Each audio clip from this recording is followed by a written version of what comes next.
નમસ્કાર. નમસ્કાર. શું નામ તમારું? જયંતિભાઈ ગોહિલ, જયંતિભાઈ, ક્યાં રહેવાનું? લસકાણા, સુરત. લસકાણા, સુરત. હા. તો જયંતિભાઈ, તમને શરીરમાં કઈક તકલીફ હતી, હા. શું તકલીફ હતી જરા બતાવો ને. BP, sugar. બીપી ની તકલીફ હતી, શુગર હતી, હા. પછી પછી આ ઘૂંટણ દુખતા હતા. ઘૂંટણ દુખતા હતા, પછી પછી આ બધું ભારે ભારે શરીર રાખતું હતું. મતલબમાં શ્વાસ ફૂલાઈ જતો હતો, શ્વાસ ચડતો હતો. શ્વાસ ઉપર ચડતો હતો. ઓકે. પછી સોજા આવી જતા હતા પગમાં. સોજા આવતા હતા ને. ઓકે. તો આ તકલીફ તમને કેટલા સમયથી હતી? 6-8 મહિના છે. 6-7 મહિનાથી હતી. તો એના માટે તમે અલગ અલગ જગ્યાએ કઈ ટ્રીટમેન્ટ કરાવી હતી, કઈ બતાવ્યું હતું? આ કરાવી હતી ને. શું શું ટ્રીટમેન્ટ કરાવી હતી જરા બતાવો ને. એ દાખલ થયો હતો. પછી એને દાખલ કર્યો 12,000 રૂપિયા દવાથી શ્વાસ પડતી. શ્વાસ ચડતો હતો એની માટે તમે દાખલ થયા હતા હોસ્પિટલમાં. હા, હોસ્પિટલમાં દાખલ કર્યા હતા. તો એને એક દિવસને 12,000 રૂપિયાનો ખર્ચો લાગ્યો હતો. હા.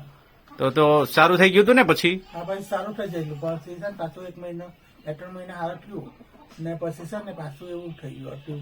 હા, મતલબ 2 મહિના સારું રહ્યું ને પાછી એને એ જ તકલીફ ચાલુ થઈ ગઈ. હા, દવા કાયમ પીતો હતો. પછી દવા કાયમ નહીં આપતા હતા. હા હા, દવાનો પાવર હતો ત્યાં સુધી સારું રહ્યું. સારું રહ્યું પછી પાછું એવું થઈ ગયું. ઓકે. તો અત્યારે તો તમને બિલકુલ સારું છે ને? હા, અત્યારે મને બધું સારું છે. એ સારું શેનાથી થયું જરા બતાવો ને. આ દવાથી. કઈ દવાઓ લીધી બતાવો આ ને. દેશી દવા. દેશી આયુર્વેદિક દવાઓ લીધી. દવા લીધી ને તેનાથી સારું છે મને. હા, જો તમને ગોઠણના અને દુખાવા હતા એ તમને આ 3 દવાઓથી સારું થયું. હા. કઈ 3 દવા? આ ઓર્થોમેગા, જોઈન્ટ જીમ અને કેલ્શિયમ. હા. ઓકે. તમને ગોઠણના દુખાવા હતા, સોજા રહેતા હતા ગોઠણમાં, એ આજે કમ્પ્લીટ થઈ ગયું. કમ્પ્લીટ. પછી બીજી કઈ સમસ્યા હતી? શ્વાસ ચડતો હતો. હા. તો એના માટે તમે શું લીધું? આ ખાંસીની દવા લીધી ને, ખાંસીની કફ કાઢેલું બરાબર. હા, આ કફ સિરપ તમે લીધી તો 1 બોટલ લીધી અને તમે કહેતા હતા કે શરીરમાં જે જૂનો કફ હતો એ બધો ઉખડીને બહાર નીકળી ગયો. હા. હવે તમને શ્વાસ ચડતો નથી. હવે નહીં સ્વર. હવે તમે ગમે એટલું ચાલો તો કોઈ પણ તકલીફ થતી નથી. શરીરમાં શક્તિ સ્ફૂર્તિ રહે છે. હા. ઓકે. ત્યાર પછી તમને ડાયાબિટીસ હતી. હા. તો ડાયાબિટીસ માટે તમે શું લીધું એ બતાવો ને. ઓકે.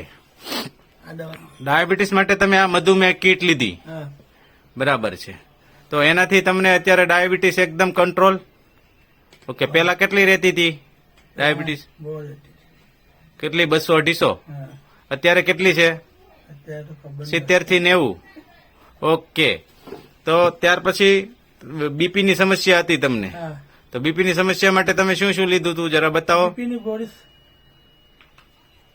છે ને કાયમ પીવાની હતી પણ હવે નહીં પીતો મેં. હા, એક તમે વર્ષથી દવા છોડી દીધી મેં.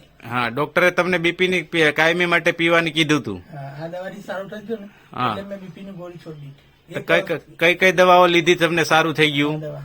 આ 3 બોટલો લીધી તમે એટલે તમને બીપી ની સમસ્યા પણ દૂર થઈ ગઈ. એટલે હવે તમે બીપી ની જે ડોક્ટરે દવા સજેસ્ટ કરી હતી એ પણ બંધ કરી દીધી.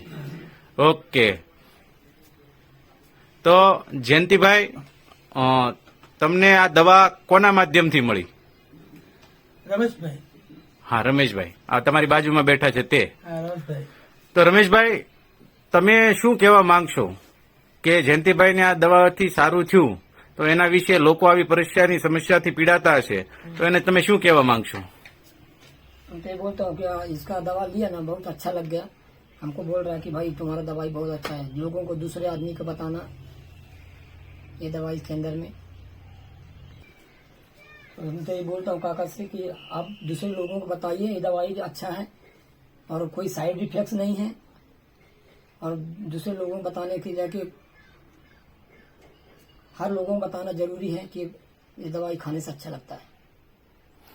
मतलब आपका कहना है कि ये दवाई के कोई साइड इफेक्ट नहीं है, लोगों को एक बार लेकर ट्राई करना चाहिए और इससे आपके लाखों रुपए दवाखाने में जाने से बच जाएंगे। जाता है। ओके। इंटरव्यू देने के लिए आप दोनों का खूब खूब आभार।